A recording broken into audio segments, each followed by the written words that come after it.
Là, les gars, je pense qu'en 2 ans et demi, j'ai jamais vu ça de la part du Real Madrid.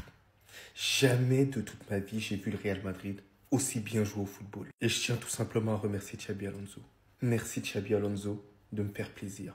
Merci Xabi Alonso d'avoir fait en sorte que je prenne plaisir pendant 90 minutes. Alors les gars, on s'impose 3 buts à 0 là aujourd'hui. Mais ce qui m'a fait plaisir, c'est le pressing exercé, tout terrain de tous les joueurs. Ils avaient envie et c'était réellement une équipe. Regardez cette illustration, elle veut absolument tout dire. Tout le monde a été bon aujourd'hui. Tout le monde a été au diapason. Même Fran Garcia, il était bon aujourd'hui. Vous imaginez? Que ce soit Valverde très bien utilisé de la part de Xabi Alonso. Parce qu'on pouvait se poser la question, est-ce que son jeu il serait adapté avec Xabi Alonso? Mais au final, il a répondu présent. Et on a pu voir des facultés de sa part technique, où il a su garder la balle, où il a su s'appuyer sur Jude Bellingham. La bonne relation qu'il avait aussi avec Arda Güler. D'ailleurs, Arda Güler qui est en train de monter en puissance. Et on voit toutes ses qualités. Par moments, il éliminait les joueurs assez aisément. Jude Bellingham qui nous fait un match tout simplement stratosphérique, extraordinaire au niveau de la passe, de la dernière passe. Malheureusement, à certains moments, Vinicius y ratait, mais Vinicius, très bon match de sa part et je suis désolé. Au niveau de l'intensité, du pressing, parce que avant tout, c'est sur le plan défensif que j'attendais, il a eu la bonne attitude qu'il fallait. Donc Xabi Alonso, il n'a pas parlé pour rien, mais aussi, mais laissez tomber.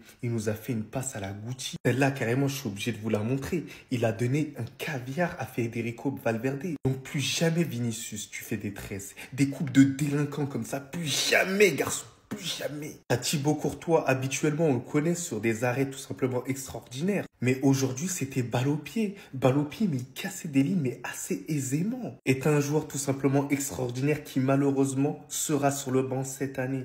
Et c'est ça qui me blesse, parce que c'est un véritable numéro 9. Mais c'est qui cette chose, les gars? Mais il court pendant 90 minutes, mais il fait des sprints par-ci, par-là, pressing de la première à la dernière. Mais il est malade. Il a 128 en endurance. Auteur une nouvelle fois d'un but. D'une passe décisive si je me trompe pas. Les déviations, elles sont tout simplement incroyables. Les protections de balles parfaites. Il a une bonne lecture du jeu. Bref, ce joueur, il est incroyable. Même dans la surface de réparation, il est très très intéressant. J'ai envie de le voir à chaque fois. J'ai envie de le voir titulaire. Il a sa place. Il va vite. Il est puissant. Il est costaud. Il est BG. Il a tout pour lui. Bordel, il vient de la Castilla. La Castilla, on a tellement de talent. Mais bordel, allez chercher des joueurs dans la Castilla. Mais sinon, en vrai, c'est à toi. Moi, en tout cas, bien, alhamdoulilah. Et donc ça, le Chabibol, je suis pas resté rêver jusqu'à 5 h du matin pour rien. Les gars, c'est les prémices du Chabibol. Vous avez vu? On a bien fait d'être patient, je vous avais dit. C'est un truc de malade. Oh là là là là. J'ai tellement de choses à dire. Est-ce qu'on voulait de nouvelles intentions, de nouveaux schémas tactiques, un nouveau vent? J'avais raison de vouloir le départ d'Ancelotti.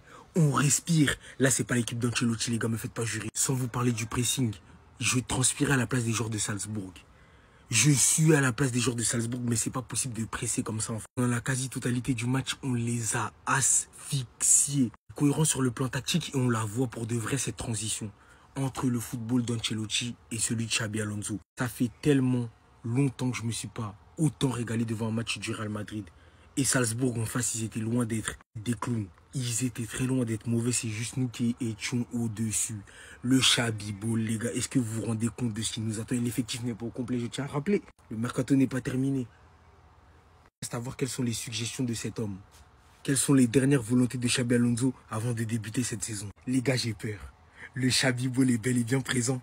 Le Chabibol est bel et bien en place. Et comme je le répète, il y avait de nouvelles intentions. Aujourd'hui, c'est ce qui me fait du bien. On l'a vu, ce schéma tactique de 3 passes qui nous permettait de transpercer la défense de Salzbourg et d'être directement en situation dangereuse qui pouvait mener une situation de but. Ce soir, on a créé énormément de grosses occasions de cette manière. Et c'est un truc de malade que de se dire que ce n'est que le début. On est démoniaque en transition rapide. Et je sens la patte, l'inspiration du Real de Mourinho en 2012. Avec ce que j'ai vu ce soir, je ne sais pas si c'est le maillot qui me donne des flashs, mais j'avais l'impression de voir le Real de Mourinho et je sais de quoi je parle. Je sais de quoi je parle. En contre-attaque, on est maléfique. Merci Xabi Alonso, franchement. Parce que là, j'ai envie de pleurer, là, en fait, parce que je vois le Real ressusciter devant mes yeux. Et je suis tellement heureux. Merci Xabi pour tout. Restez sobre, abonnez-vous les gars, ça attrape. Les gars, je sais pas quoi vous dire, il est 5 h du matin. Mais c'est les émotions. Ça arrive pas qu'au Barça. Nous aussi, on peut sortir des cracks. Nous aussi, on peut sortir des cracks venus d'ailleurs. Gonzalo Garcia. J'ai d'abord rappelé Hendrik qui n'a jamais été un grand remplaçant. Hendrik, moi je t'aimais beaucoup Bobby, mais il est temps de faire tes bagages et d'aller au Real Betis. On va te rapatrier à Palmeiras parce qu'on a trouvé l'homme de la situation. J'ai nommé Gonzalo Garcia. Maintenant, Gonzalo Garcia, tu sors d'où? Tu viens d'où? Qui es-tu? Donne-nous ton CV parce que là, c'est plus normal. Les gars, c'est une dinguerie.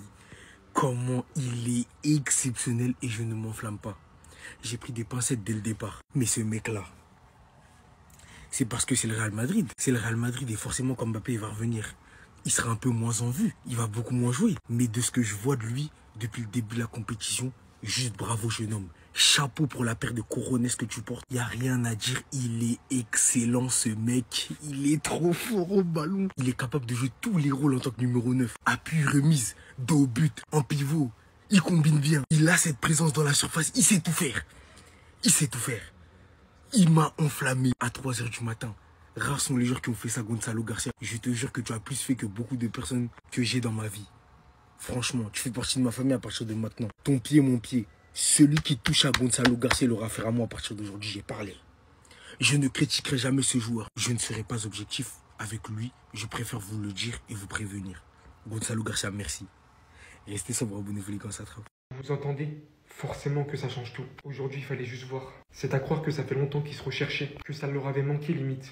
Entre la passe de fou de Bellingham de son propre camp pour venir trouver Vinicius qui va terminer derrière, lui qui revient derrière sauver des ballons devant sa ligne, on a réellement retrouvé cette combativité. Et Vinicius derrière, qui je vous le fais pas dire, a retrouvé son niveau monstrueux. Lorsqu'il a reçu ce ballon de Jude Bellingham, qui vient éliminer son premier vis-à-vis, que derrière, devant ses défenseurs, il fait preuve d'une très belle finition. En plus de ça, en pleine surface, il vient délivrer cette talonnade à Valverde pour le deuxième buteur du match. Lui aussi qui, depuis qu'il est repositionné, retrouve une énorme efficacité devant les cages. Mais aujourd'hui, je vais plus m'excentrer sur eux, parce que j'ai vraiment l'impression que ça faisait longtemps que vous vous cherchiez, les gars. Et que dans le fond, le Real Madrid a performé correctement et de ouf à chaque fois que tous les deux, vous vous êtes bien entendu à merveille. Et en l'occurrence, entre la saison dernière et ce début de saison, on a vu beaucoup de choses qui n'allaient pas spécialement dans votre sens. J'ose espérer en voyant tout ça que Xabi Alonso et son personnel sont en train de tout régler. Et franchement, c'est tout ce qu'on réclame. C'est tout ce qu'on réclame à partir du moment où vous jouez comme ça. On est tout simplement beaucoup trop fort. Dans un monde qu'on ne connaît pas. Donc là, vous me dites que c'est lui qui donnait les instructions. À qui? À Jude Bellingham. En fait, je crois qu'on ne se rend réellement pas compte de ce que c'est ce joueur. Hormis le fait qu'il est récompensé par-dessus tout, qu'il vient planter ce petit lob à la fin du match. Comment vous m'expliquez qu'on va envoyer ce mec sur le banc sous peu? Quand je vous dis que je n'ai pas vu ça depuis très longtemps, passe du milieu de terrain, ballon à peine reçu. N'ayant pas la vision, relance directement à Vinicius en talonnade, qui va littéralement lui permettre de se retrouver en AVS contre le gardien plus tard. Il est beaucoup trop fort. Des neufs comme on n'en voit plus de nos jours. Des neufs qui ont le sens du sacrifice, comme Benzema, qui savent rendre meilleurs leurs coéquipiers, qui dézonent et jamais pour rien, qui savent occuper de la place, qui savent terminer. J'ai tout simplement pas les mots en fait. On ne doit même plus regarder le marché des transferts. On a notre doublure de Kylian Mbappé. Et ça me fait dès maintenant par-dessus tout mal au cœur de savoir qu'on va le mettre sur le banc. Mais Hendrick, j'en parle même pas, miskin. Niveau constance et niveau régularité, il a tellement beaucoup plus montré que lui en 3 matchs. Et en 3 matchs en plus de Coupe du Monde des clubs. Je suis tellement content d'avoir enfin des joueurs comme ça, qui jouent pour l'équipe, qui ont le sens du sacrifice. Ça fait tellement plaisir.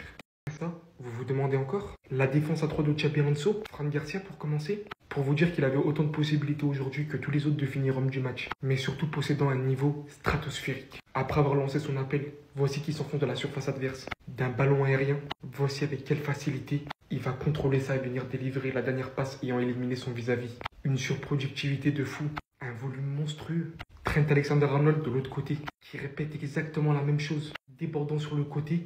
Talonnade pareil, sans vision, à Jude Bellingham. D'ailleurs, quelle connexion entre les deux. Mais voici que pourtant il le savait dès le départ. Sans parler de la constitution des buts, de ces transitions incroyables qui nous permettent de jouer très très vite. Un très bon pressing collectif, de l'intensité et tout simplement de la cohérence. Ce mec a réellement une tactique et ça se voit. Il permet de une à ses latéraux de devenir des monstres. Il a tout misé sur cette Coupe du Monde des clubs sur un neuf qui connaissait à peine en l'absence de Kylian Mbappé, où il a littéralement eu la vision dès le premier match. Il a re-rendu derrière efficace Valverde et plein d'autres détails que vous ne savez tellement pas. Faut juste applaudir et remercier ce mec qui est en train de changer nos vies.